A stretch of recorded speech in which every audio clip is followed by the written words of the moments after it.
Fala pessoal, tá tudo bem aí com vocês? Hoje eu vim dar continuidade naquela live que eu fiz na semana passada, onde eu mostrei para vocês três perfis dentro dos fatores individuais que são os que mais vêm para mim com sintomas de burnout, tá? Então, essa é uma experiência que eu tenho muito dentro aqui da clínica e que eu vim compartilhar aqui com vocês.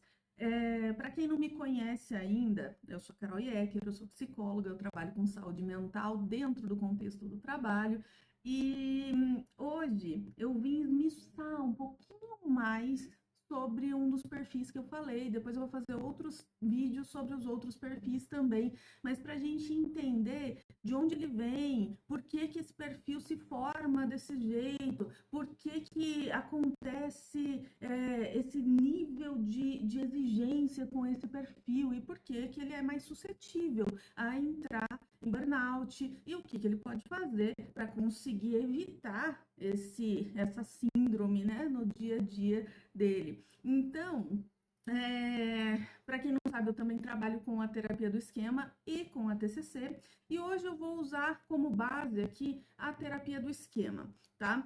A terapia do esquema, basicamente, ela entende que você tem necessidades iniciais básicas para que você consiga construir um mental saudável na tua vida adulta. Então, quando você nasce, você tem algumas necessidades iniciais que são básicas. E é como se você tivesse algumas. Quando você nasce, você tem, sei lá, seu braço, sua mão, sua perna, são questões básicas aí que você vai precisar para você conseguir viver a tua vida. Só que se você nasceu sem uma perna, por exemplo, você vai sobreviver. Só que você concorda comigo que você vai precisar estruturar o seu corpo inteiro para que você consiga viver sem essa perna e que também a forma com que você estrutura o seu corpo inteiro para viver sem essa perna vai ditar o jeito que essa estrutura vai funcionar. Vou dar um exemplo. A solução que você encontrou vai ser andar de muleta, certo? Então, você vai precisar deixar os seus braços mais fortes, você vai precisar deixar a outra perna bem forte, ou não, resolvi que eu vou andar de cadeira de roda, outra estrutura corporal que você vai desenvolver para que você consiga viver sem essa perna. Ah, não, eu resolvi que eu vou usar uma perna mecânica, outra estrutura corporal, você vai ter que talvez fortalecer mais o quadril, enfim, né? Essa é só uma metáfora para você entender que depende do jeito que você escolheu viver, que você vai mudar a estrutura. E essa estrutura, quando a gente está falando do mental, a gente vai chamar de estrutura esquemática, certo? Então, se eu tenho algumas necessidades e por algum motivo eu não tive essas necessidades atendidas na minha infância, eu vou desenvolver estruturas. E entenda o seguinte, estruturas cognitivas para que eu consiga viver sem ter essa necessidade para o resto da minha vida.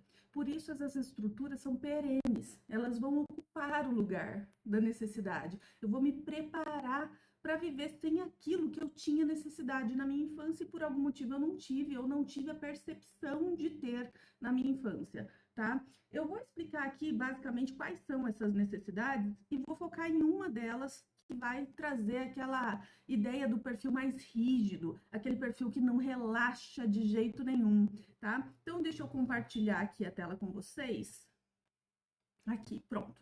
Então, nós temos aqui as necessidades iniciais básicas. Quais seriam elas, né? Primeira delas, segurança nos vínculos. Minha câmera ficou bem em cima aqui do apego, não tem problema não, tá, gente? Então, apego, segurança nos vínculos, né? O que seria? Seria a necessidade primordial de cada ser humano, né? Ter segurança nos vínculos. Quem seriam esses vínculos? Meu pai, minha mãe, os cuidadores, as pessoas que estão ali comigo nos meus primeiros anos de vida. Você percebe que o ser humano ele nasce bem prematuro, né? Comparado aos outros animais. O ser humano não anda, o ser humano não fala, não consegue se comunicar, por conta de várias questões aí de desenvolvimento. A gente nasce sem ter nenhuma possibilidade de sobrevivência se não tivermos segurança nos vínculos onde a gente está, certo? mas por algum motivo, talvez eu não tenha sentido essa segurança tão forte nos vínculos que eu tenho, né, com os meus cuidadores, por vários motivos. Pode ser porque, sei lá, meu pai é caminhoneiro, viaja muito, ou minha mãe, ela se ausenta demais por muitos dias de casa e eu sinto falta desse vínculo. Ou pode ser porque, de alguma forma, meus pais me enganam, né? Eu não posso confiar neles, eles prometem coisas e não cumprem, ou me batem. Então, como é que eu vou confiar num vínculo que me bate? E aí eu vou desenvolver estruturas cognitivas, certo? Que vão permitir que eu consiga sobreviver, formar um mental.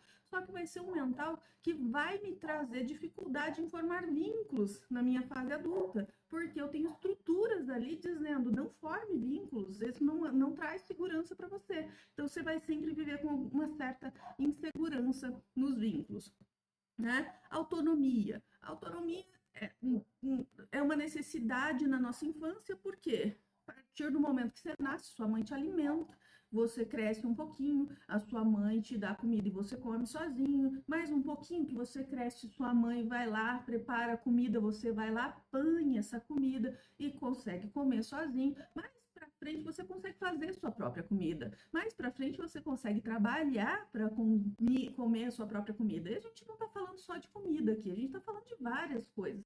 As crianças precisam ter senso de ganho de autonomia, claro que com a idade certa. Não vou olhar para uma criança de 4 meses de idade e falar assim, ó, faz a tua comida, arruma teu quarto. Mas a partir do momento que ela já tem condições de fazer isso, eu vou dando para ela autonomia para fazer isso. Caso eu não tenha essa autonomia por vários motivos, eu já vi aqui na clínica pacientes com autonomia prejudicada por conta de muito excesso de zelo, de amor dos pais, que falam, não, deixa que papai faz, não, deixa que mamãe faz, e a criança não podia fazer nada, e aí ela desenvolveu vários esquemas de dependência, de incompetência, de fracasso, porque ela acreditava, pela percepção dela, e aí a gente vai trabalhando, que ela não tinha condição de executar aquela função, né? Ou de escolher até uma profissão para ela. Isso acabou sendo pesado, né? Em várias questões aqui no senso de autonomia. Ou eu sempre penso que para eu fazer alguma coisa eu preciso de outra pessoa junto,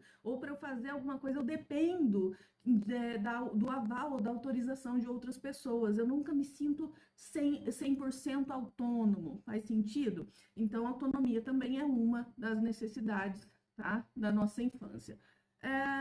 Terceira aqui necessidade, validação emocional. Validação emocional é uma necessidade porque as crianças, elas não sabem aquilo que elas estão sentindo. Elas não fazem ideia do que é esse tumulto emocional que acontece com ela quando acontece alguma coisa difícil de lidar, ou até a própria alegria, né? É difícil controlar a alegria em alguns momentos. A criança, quando alguém rouba um pirulito dela, ela não consegue entender que o pirulito é pequeno e que não foi uma coisa tão grande assim, que não é um prejuízo.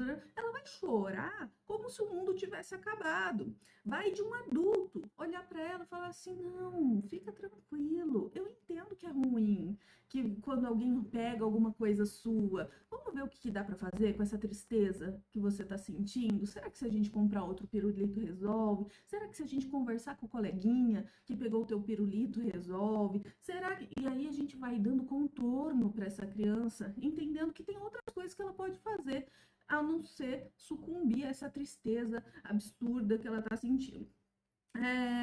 Já aconteceu aqui de várias formas, por exemplo, de pessoas chegarem aqui invalidadas emocionalmente, ou porque, de fato, os pais tinham aquela orientação de engole o choro, para com essa frescura, vai pro teu quarto, não quero falar sobre isso, e aí eu desrespeito essa emoção das crianças, e a criança vai entender que, então isso que eu sinto, tudo esse furacão emocional que tá aqui dentro, isso é frescura, isso é besteira, eu não devo prestar atenção nisso, né?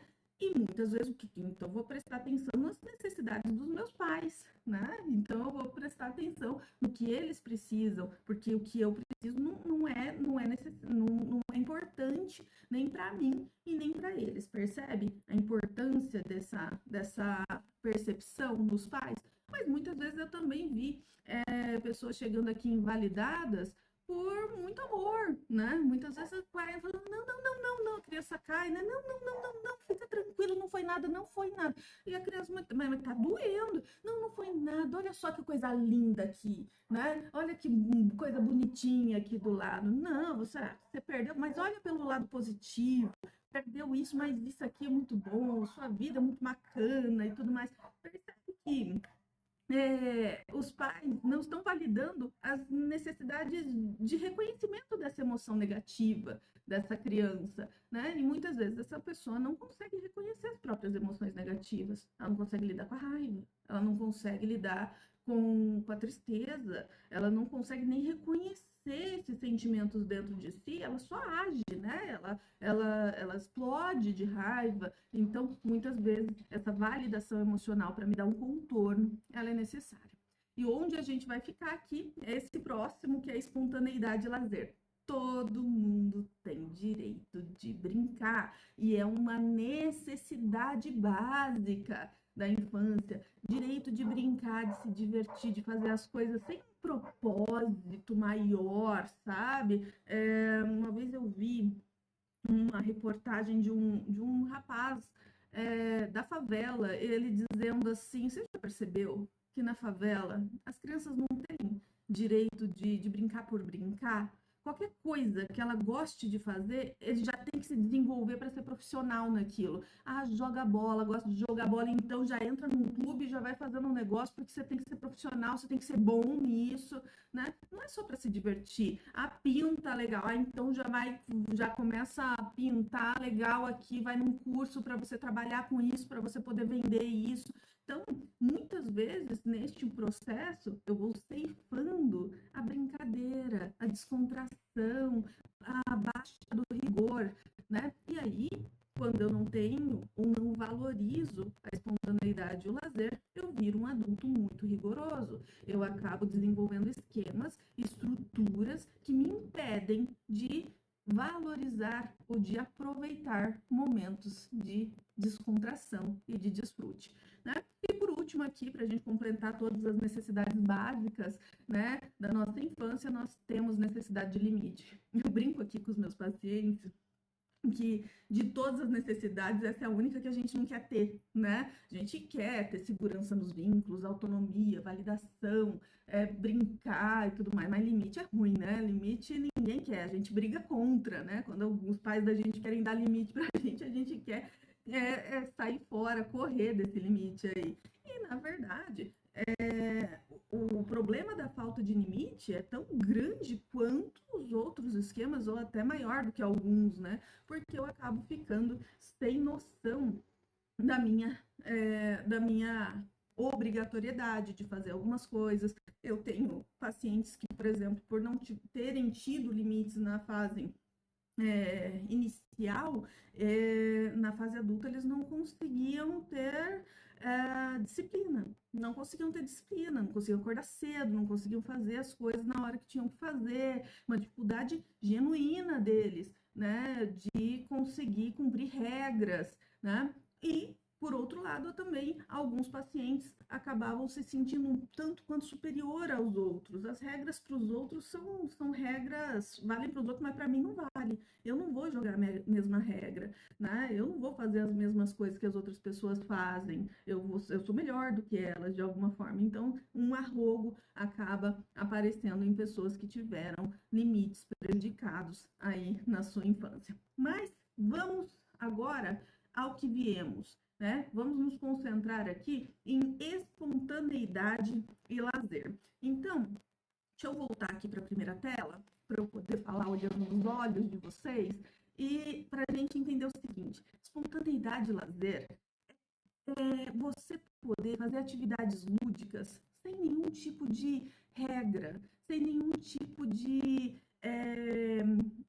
situação que faça com que você seja obrigado a ter um resultado com aquilo, né? Tanto que alguns psicólogos infantis já estão orientando os pais a não perguntarem mais para a criança, e o que você gostou, e você ganhou, e você venceu, nossa, que lindo isso que você fez. Não, a criança vem e mostra a atividade dela, e os pais perguntam, como você se sentiu? Como você se sentiu fazendo essa atividade?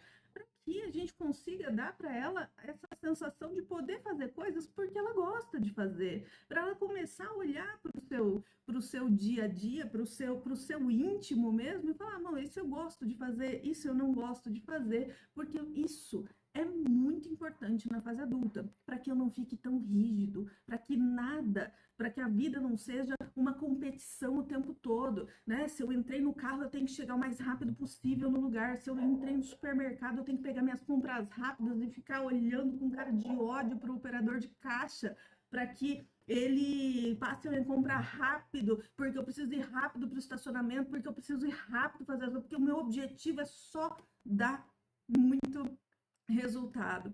E quando eu fico muito rigoroso, quando eu não dou valor nos momentos de diversão, de lazer, eu acabo ficando aquela pessoa que é, não consegue descansar.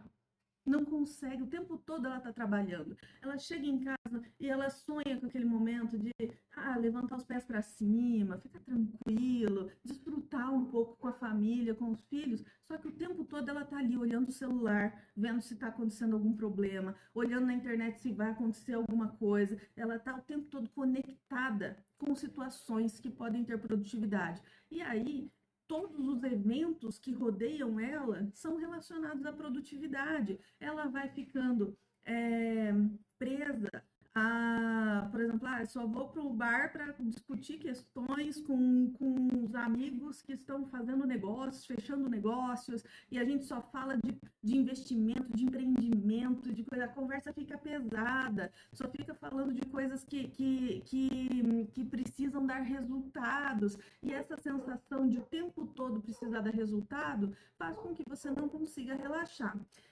Claro que essas pessoas acabam tendo ganhos durante a vida, porque elas têm um padrão muito alto de excelência. O tempo todo elas estão trabalhando, isso tem que dar algum tipo de resultado. E elas acabam sendo admiradas por isso.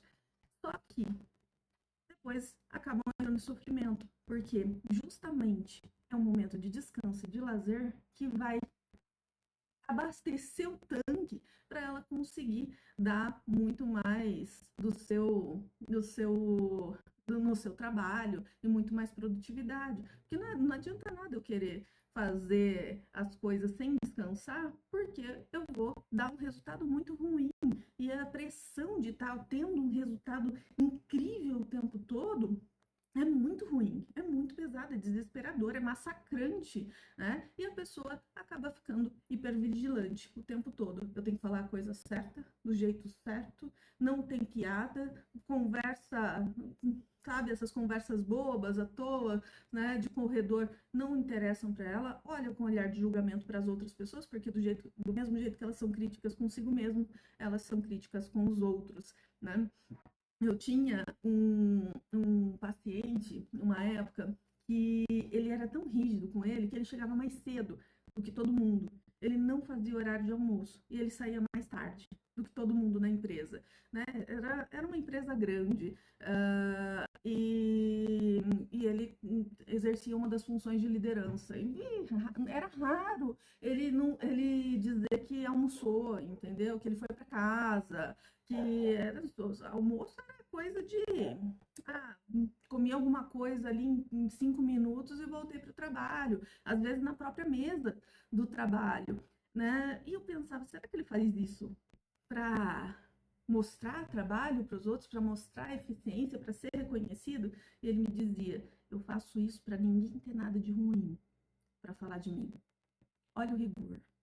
Olha como ele acredita que se ele descansar, se ele cumprir o horário dele, se ele for um profissional excelente dentro das horas que ele foi contratado, não é o suficiente. Ele tem que fazer a mais, para que ninguém tenha nada de ruim para falar dele, né? Então, veja como a gente acaba enfrentando isso. É claro que a gente foi trabalhando e desse rigor a gente conseguiu tirar, né? E ele manteve os ganhos de ser um excelente colaborador, continuou crescendo na empresa, só que conseguindo dar atenção para a família, para os filhos e conseguindo ter viagens tranquilas de lazer. E como, olha só, como é comum esses profissionais não darem nenhum tipo de valor, entenda, eles não dão valor ao descanso porque eles não aprenderam. Não é que eles não gostam de se divertir, eles não valorizam, eles gostam, mas só que fazer a coisa só porque eu gosto não é importante para eles. Você consegue captar? Percebe a diferença? Eles gostam de se divertir. Só que entre se divertir e fechar um negócio, eu vou fechar um negócio. Entre viajar de férias e terminar um trabalho, eu vou terminar o trabalho. Entre fazer uma coisa que eu gosto demais e comprar algo que vai me ajudar para o meu trabalho, eu vou comprar algo que vai me ajudar no meu trabalho, que vai me dar mais produtividade. Então, a cabeça funciona sempre em termos de desempenho. E por isso, esses profissionais, quando chegam para terapia, eles chegam com um nível de ansiedade de desempenho muito alto, muito alto. Né? Então, deixa eu compartilhar aqui a tela com vocês para poder mostrar um pouco das estruturas esquemáticas que envolvem esse domínio. Então, faltou para mim espontaneidade e lazer, certo? O que vai acontecer? Eu vou desenvolver um domínio de supervigilância e inibição. Eu vou ficar muito mais crítico, hipervigilante, né? E não vou relaxar. Dentro desse domínio, nós temos 4 possibilidades de esquemas. Ou eu vou ficar muito negativo e pessimista. Sabe aquela pessoa que você tem que o tempo todo ficar provando para ela porque vai dar certo?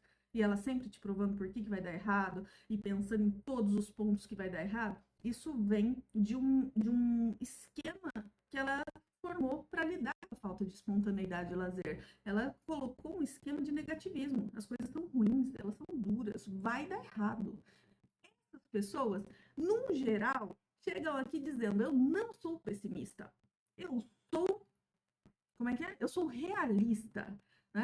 E só que a questão é que na realidade delas coisas boas não acontecem, então a realidade é péssima, né? Então elas são realmente pessimistas. São pessoas que veem o copo meio vazio sempre, eles sempre veem que não tiveram, não conseguem desfrutar, não conseguem relaxar. E quando estão em momentos de descontração, de relaxamento, elas estão vendo o que não deu certo, o que não foi feito. Ah, contratando uma equipe ruim, olha só, esse bolo não ficou legal, essa piscina não está tão limpa assim, não consegue desconectar de um viés negativo, né? Então, esse profissional, ele vai estar ali, ele vai ser um profissional que vai reclamar muito dentro da empresa, provavelmente ele vai sofrer críticas por ser muito negativo, muito possivelmente as pessoas vão se afastar dele e muitas vezes ele vai chegando dizendo, tá, eu reclamo, mas sempre acontece aquilo que eu reclamo, porque ele tem um padrão e uma visão, uma percepção muito apurada do que pode dar errado. Ele só precisa afinar para não ser uma pessoa que reclama demais, porque daí ele acaba pesando o ambiente de trabalho e as pessoas acabam se afastando dele. Próximo esquema aqui seria inibição emocional. A inibição emocional se trata daquelas pessoas que tendem a não conseguir expressar nenhum tipo de emoção.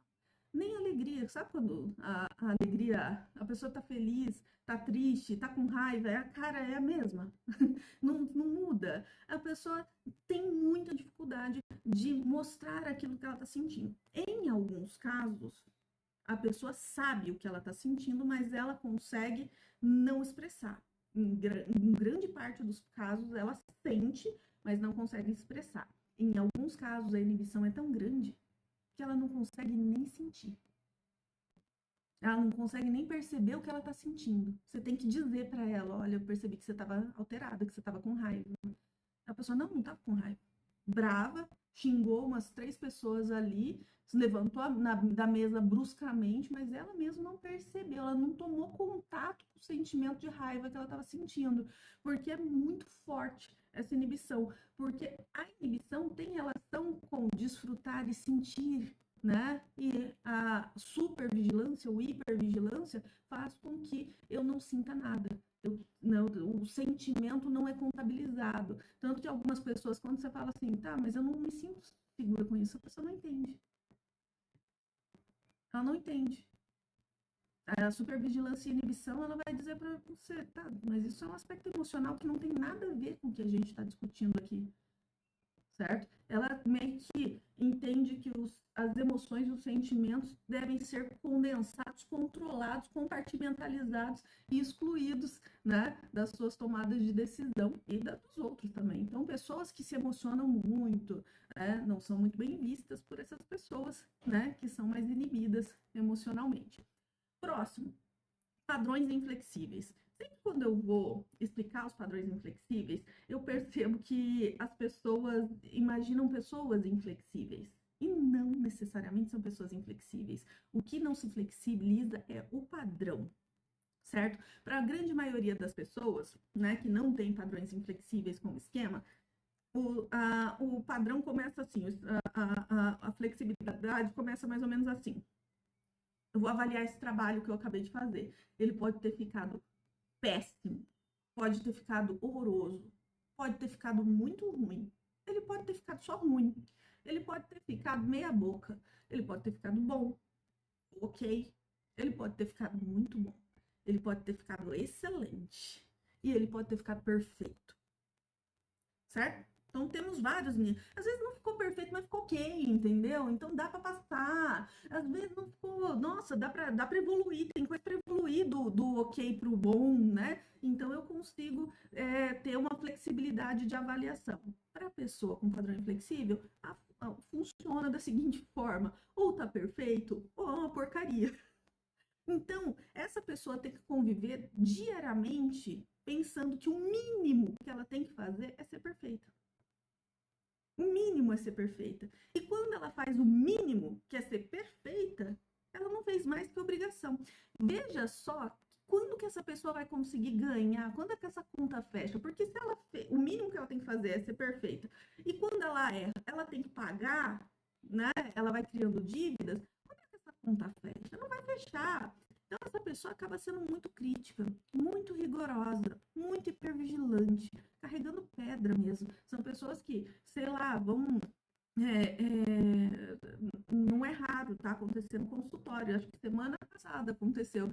Um paciente meu falando assim: eu vou sair de férias, acho que eu vou levar o computador, porque caso dê algum problema, eu já tenho como resolver de lá. Eu falei: ótima ideia para você não fazer. Então vamos fazer o seguinte: enquanto você estiver de férias, outras pessoas vão resolver os problemas. E aí você vai ver o que vai acontecer quando você voltar das suas férias. Uma coisa é você responder uma mensagem, outra coisa é você se preparar, levar o escritório nas costas para você poder trabalhar de onde você estiver, né? Já fiz sessão com pessoas que estavam de férias, né?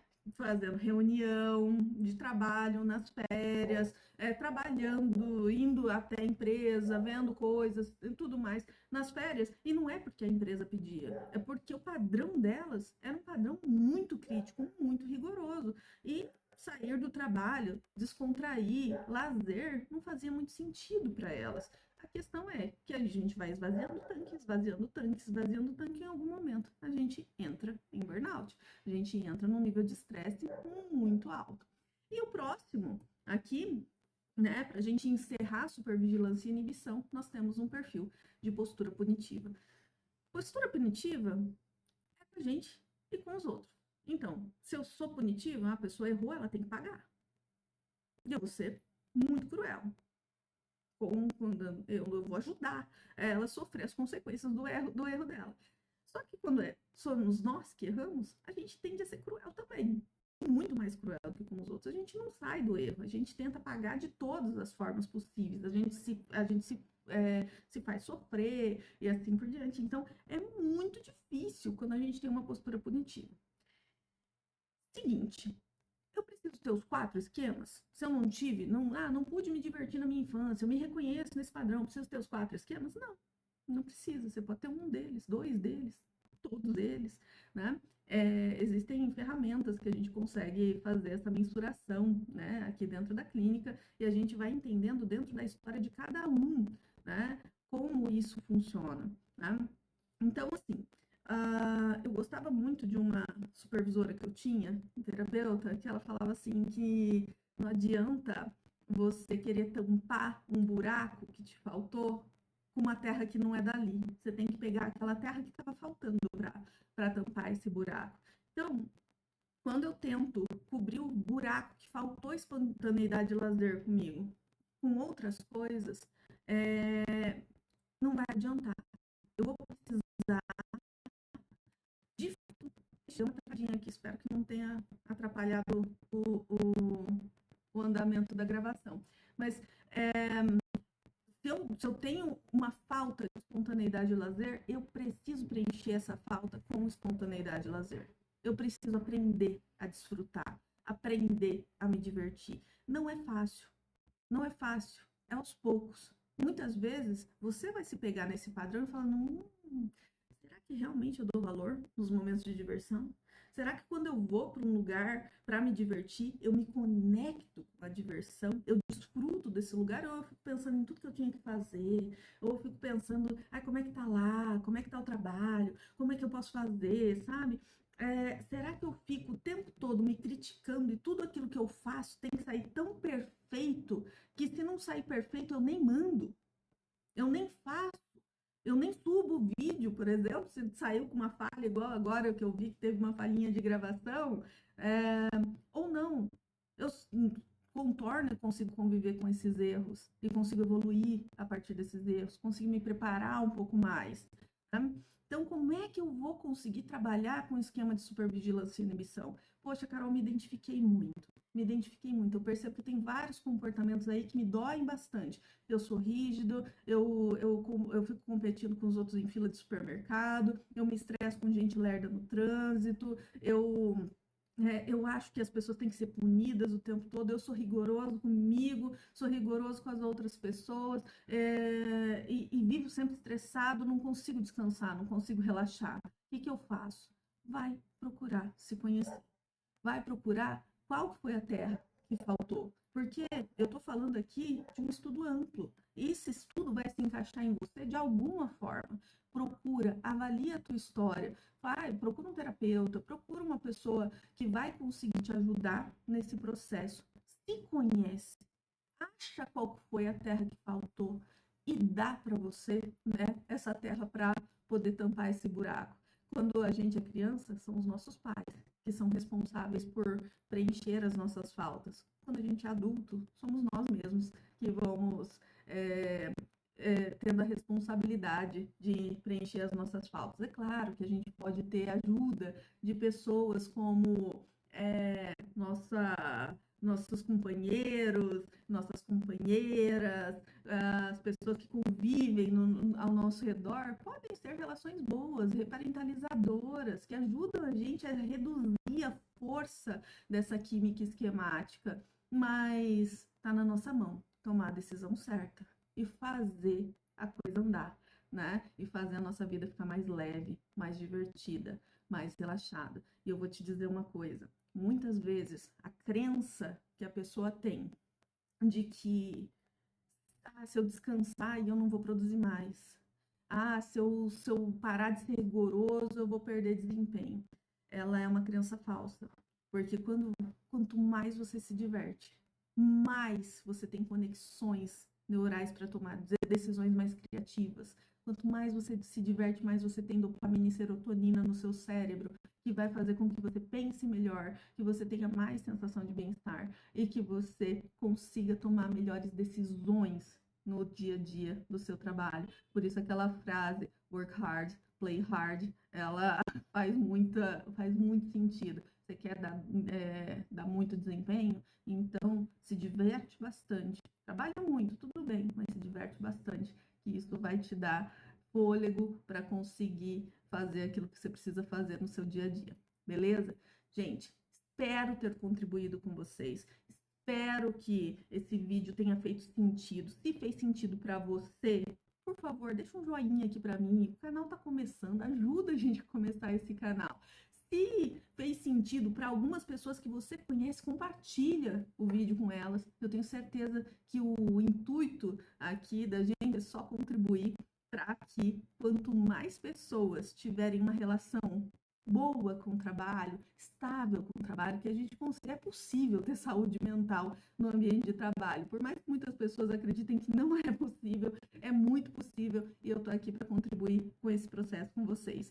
Gente, dúvidas, comentários, deixem aqui embaixo, deixem o máximo de respostas que eu conseguir fazer, vou fazer vídeos com as respostas, segue o canal e ativa o sininho lá para que quando você tiver notificações, quando tiver novos vídeos, toda terça-feira eu vou postar alguma coisa para vocês.